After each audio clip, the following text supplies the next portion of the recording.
Ensuite, le frère Hébert va parler du troisième cavalier, qui est le cavalier monté sur le cheval noir. Dès qu'on parle du troisième cavalier, nous comprenons tous qu'il y aura une grave famine sur la terre. Dans l'Ancien Testament, il y avait un prophète, nommé Élie. À son époque, il y eut une famine de 3 ans et demi. Et dans l'Apocalypse, il y a aussi exactement 3 ans et demi de grande tribulation. Et pendant cette grande tribulation de 3 ans et demi, en effet, les deux témoins ont le pouvoir d'ordonner au ciel de ne pas pleuvoir, c'est-à-dire le pouvoir de provoquer la famine sur la terre.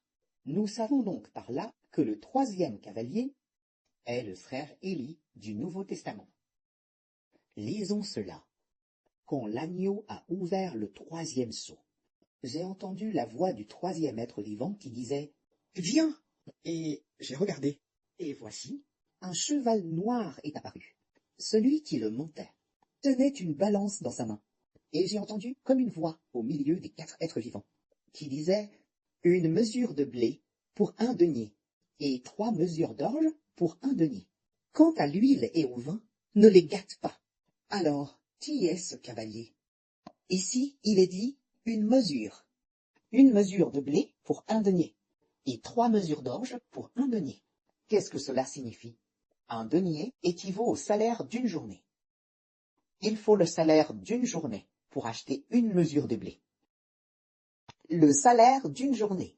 Aujourd'hui, c'est peut-être plus de 200 yuan.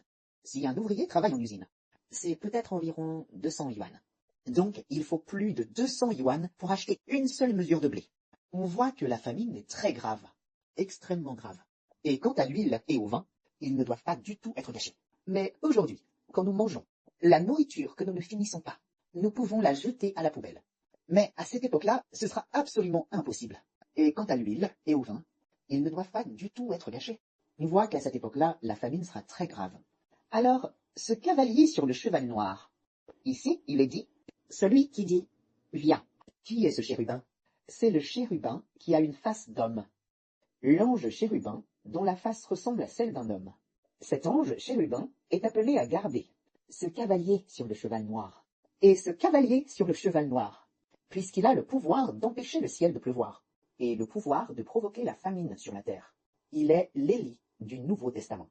Tout comme dans l'Ancien Testament, le prophète Élie a prié, et le ciel n'a pas donné de pluie. Et il y a eu une famine de 3 ans et demi sur la terre.